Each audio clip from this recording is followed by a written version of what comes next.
Chapter 11. Tunnel.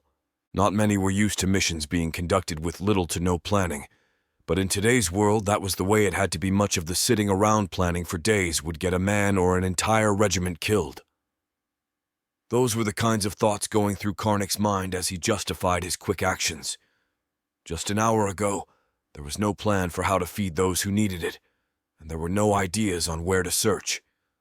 Now, going off a YouTube video that somebody saw, and that most likely didn't even exist after the EMP, he was ready to call the troops into battle against a heavily fortified position. "We are going to strike at dawn," Karnik said to Sergeant Smith as he observed the entrance through his binoculars. "Can you believe the size of those doors, Smith? They look thick, and I don't want to strike unless I know we can penetrate at least one." Sergeant Smith trusted Karnik's decision-making, and had he told him to charge the door now, he knew there would be a reason, and that Karnik would be right out in front of him. "Yes, Commander," Smith replied, waiting for Karnik's rebuttal to being called Commander. Instead, he received only a strong exhale as Karnik's way of saying, "Okay, I get it. I'm the Commander." Still scanning the tunnel entrance, Karnik began to give orders. "Robert, you and Buck head back to the armory. I want you to have the Colonel get 200 of the best ready. We're going to take this place at first light. I know many of the guys were special ops. Have a dozen ready to rappel with as much rope as they can carry. You will be leading that bunch. Smith and I will stay here. Any questions?" For weeks now, Robert hadn't been the same. He blamed himself for Sawyer's death, though there was little he could do. Since men and women began pouring in, he had thrown himself into training. At first, there had only been a few special operations men, but as the days went by, more showed. Some had been out of the military for a while, many within the last few years. There were 13 who trained together, and that was due to Robert. Karnik understood why Robert had spent all his time training. It was easier than dealing with true emotions. Now it was time to see if that training would pay off, and Robert was looking forward to it. "We'll be here an hour before sunrise, Commander." Robert didn't waste any time. He grabbed Buck, and they began to make their way back to the armory. As night began to fall, Karnik and Smith went in for a closer look. Very few people were out at this hour, mostly just those visiting the makeshift outhouses or up to no good. Nobody was out taking walks with their sweethearts or walking the dog. With little to no moonlight, it was very dark, and movement was slow.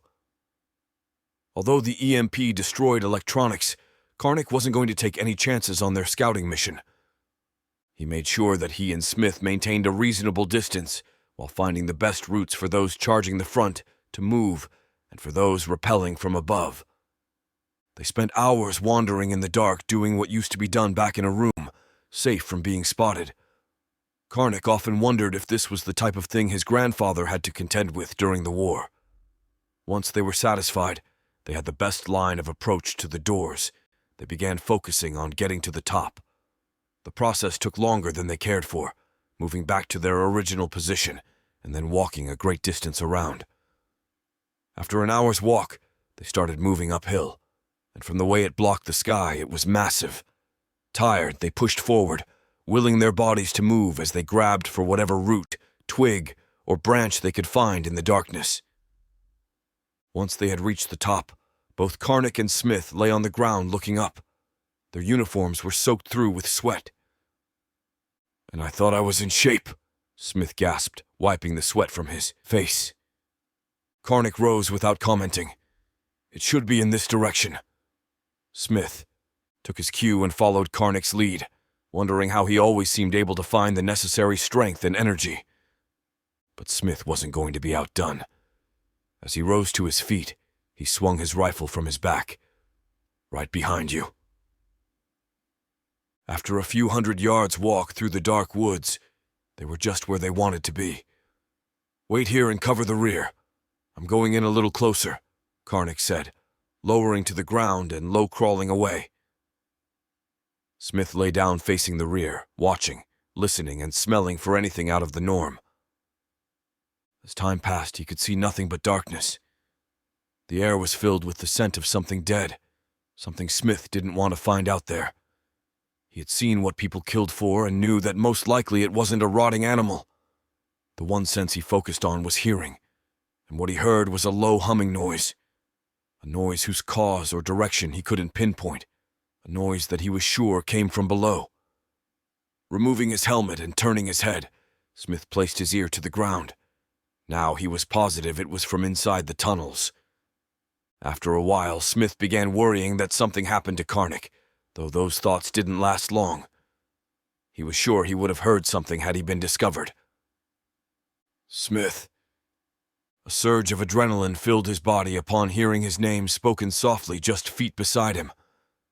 Smith, everything secure? Karnak asked, once he was sure he had his attention. Smith quickly calmed himself to answer. All clear, except for a humming noise. Smith was proud to be able to report what he had discovered, but Karnak spoke before he could finish. Yeah, it is coming from the tunnels. Let's move out. Smith noticed Karnak had a large roll of something with him that he hadn't before. What is that? Smith asked. I found wire that must have been blown free when the transformers blew. We'll run it down the hillside to speed up the climb. Instead of thinking that would be a great help later, Smith thought only about how much easier it would be going back down.